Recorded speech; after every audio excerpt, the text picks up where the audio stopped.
Thank you to Mechanistry for sponsoring this video.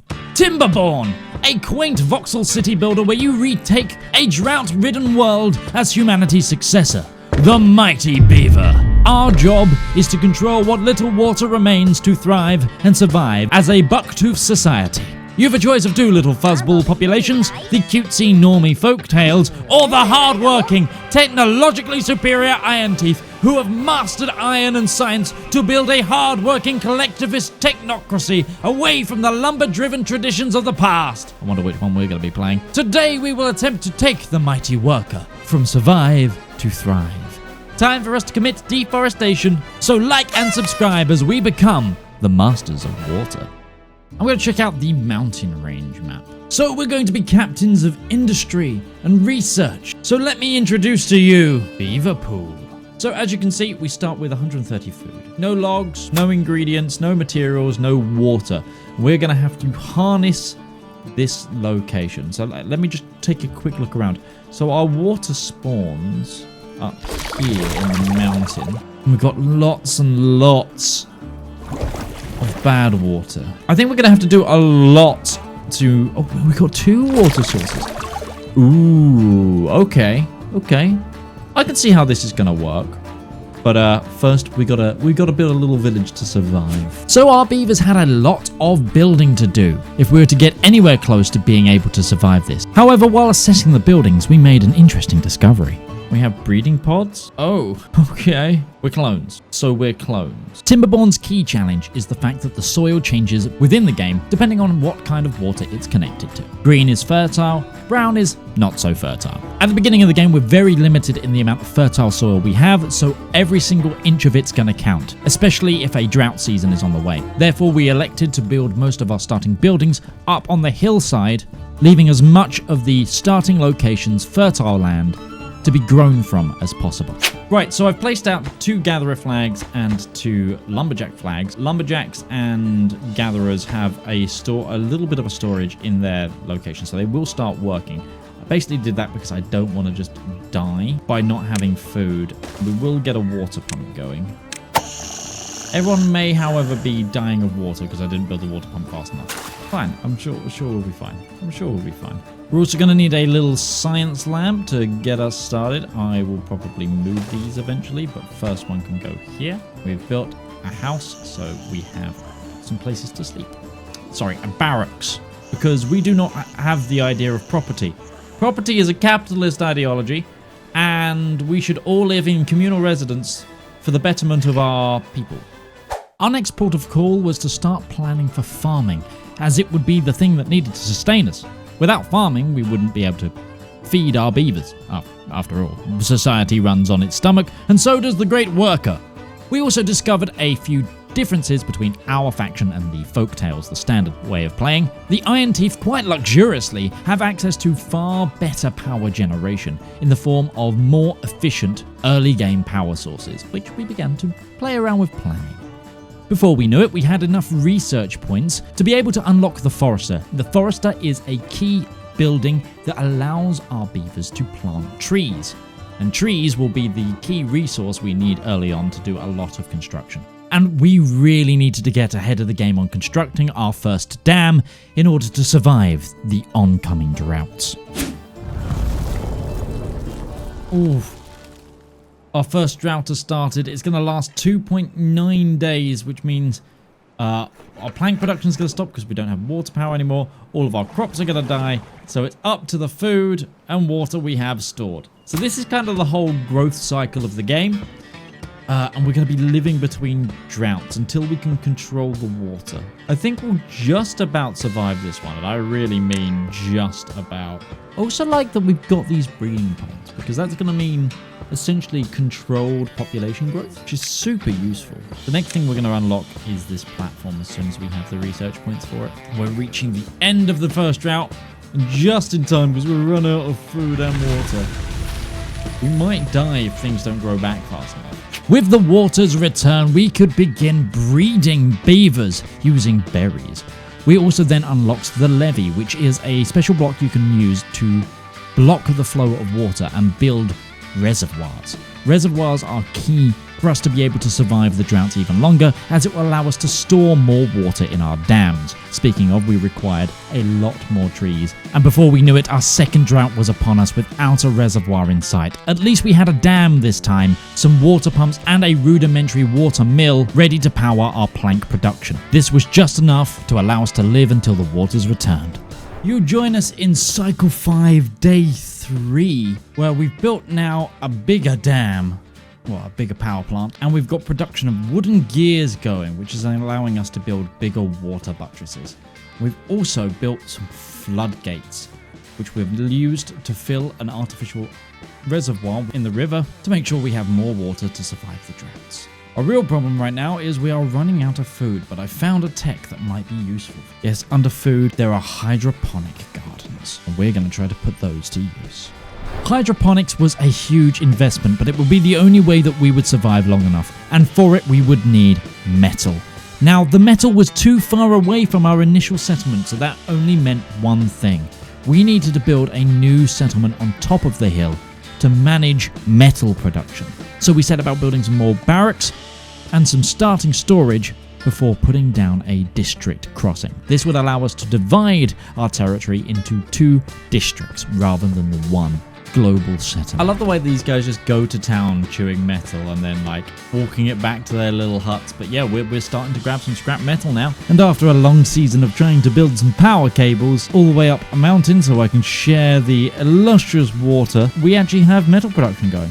There is some stunning metal fabrication going, which will finally allow us to complete our hydroponics. So I generally have a plan, and that is I want to try and convert this entire area where the 2 water sources are into one big reservoir, and then allow different water sources in and out. Because later down the line, there's a type of drought where it puts poisonous water through. I want to be able to filter that out away from my existing reservoirs and stuff like that. So I want to try and build like a system of gates that I can control, and also have one hell of a water reserve. It's going to be a lot of wood though, and a lot of time. A bad tide just started. This is the exact thing I mean. I'm actually going to put this all the way up. Hopefully this doesn't flood the area, but as you can see, oh no it does. I'm going to have to let it flush. Got poison water coming through for the next 0.9 days. Luckily it's not a long one, but eventually I want to be able to have a water system where I can go, okay,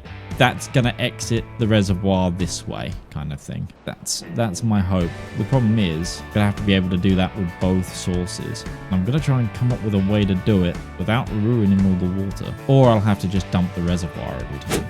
As we began to master the water more and more, our hydroponics began to flourish, and mushrooms began to flow into our storehouses. But the mushrooms needed to be fermented, so until we could connect our power from the hydropower, we utilized good old beaver power at the back of our fermenters.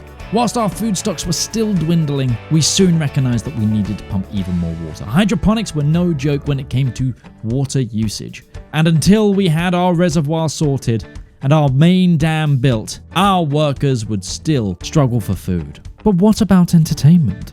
I'm gonna grab myself the Labour Monument. I think the perfect place to show off the labours would be with a giant towering beaver on top of my hydroponics lab here. Need 200 logs? Yeah, it's doable. It's so doable. Maybe we get 2. Maybe we get 2 giant beaver worker monuments. Or maybe we try and go for one of the other ones. Oh, the Flame of Unity is very... Oh, that one's big as well. The Tribute of Ingenuity. And then what do we have? Is this a space? There's a space program. We have a beaver space program. We're gonna have to build a beaver space program. If we were to become masters of the sky and masters of water, we would need more than just levees to build our dams. No. It soon became apparent to really fit our designs into the landscape, we would need to be able to manipulate the soil around us, which leads us to an important technological advancement. Explosives. Yes, we would need to master the art of gunpowder if we really want to terraform this valley. Interesting cable management I'm doing. I have been so focused on fixing up the dam that my hydroponics tower and the monuments are almost complete. The monument garden, look at it. It's looking so good. It's been a while. Here's a remodel of the northern settlement now that the dam is complete. Look at it. so full of water. Lots of yummy, yummy water. Another new industry hub is absolutely connected up. This should start pushing out even more gears, planks, and explosives. I've just worked out a far less spaghetti way of doing my power line things that don't take up half the map. But I'm not going to go and undo all of this. I've done way too much of it. So we'll just run the new cable type from now on. That's just how it will work. And here we have dynamite. Oh, that's very satisfying. I'm going to be doing that a lot. I can feel it. Just going to make the most of this drought and do some light demolition work. Excellent. That's going to increase the amount of water I'm holding in here. Now that the dam was complete, we began our next mega project, which turned out to be a tower. Now, the reason for this tower was I needed a way of storing my energy that the dam would now be creating. So we used these things known as drop batteries. Basically, the higher these are, the more energy they can store. So naturally, I made a giant tower, which took me a long time and a lot of remapping and replanning, because the first time I did this I didn't take into account the staircases nor the power cabling, which is kind of important. But eventually we had our mega project, our drop tower, which would be able to power generations of beaver cities to come. Now I think it's been a while since we had our last explosion.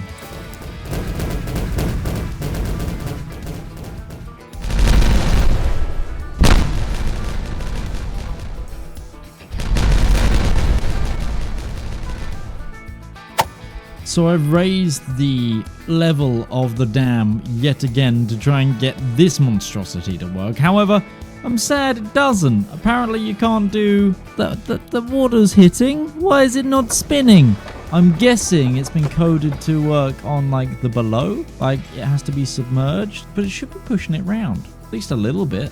Also, I got some of these automated thinkers going, these number crackers, and boy oh boy has my science been going crazy. I'm going to unlock a few things, namely some robot factories, charging stations, control tower, and then finally a grease factory. The true success of the worker is when the worker no longer has to do work.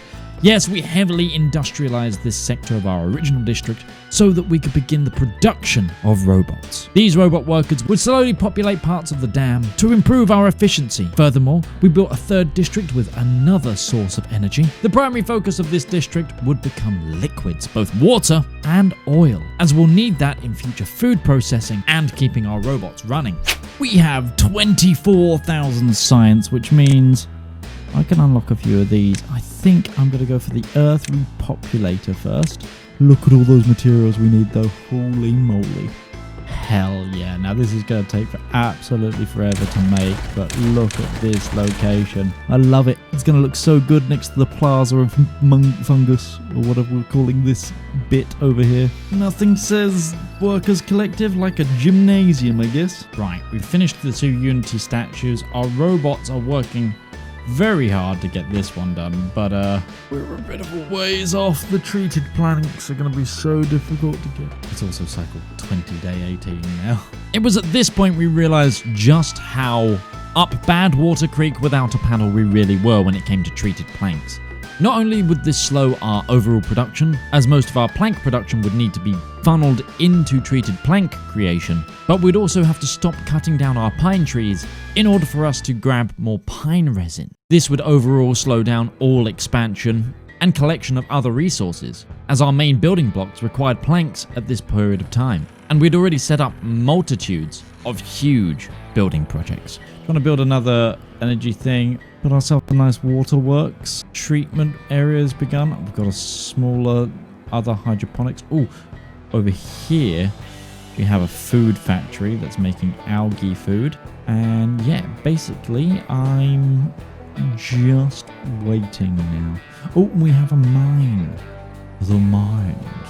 The amount of hours that has gone into this playthrough is ridiculous. Just look where we are. We're at 79% of the way there. Cycle 27, day 23. We are 80% of the way there. I think I'll have this done at about cycle 30, and that is where I'll call this. I've been spending so much time recording, but let me just go over all the stuff that I've built, because we've been needing a lot, and the amount of detail that goes into this game is pretty ridiculous. Like the necessities, the requirements. I've been enjoying just building different types and shapes and overhang like cities and stuff. And I know I could do this so much more efficiently next time. I'm thoroughly enjoying that. Hydroponics have been an absolute lifesaver. That and food factories. To explain that, you can see here I've got loads of algae that's been processed. I'm farming oil. And then that oil plus algae that I'm growing in hydroponics is building algae rations in the food factories. And that is sustaining so much of the food, so much so that I'm now stocking up massively on mushrooms in various places because the algae is being able to sustain. Yeah, basically I've got so much food. I've never had this much food in this game. I'm normally struggling for food, but look at the amount of food I have. And the other thing I've noticed is robot workers are so good because they don't sleep.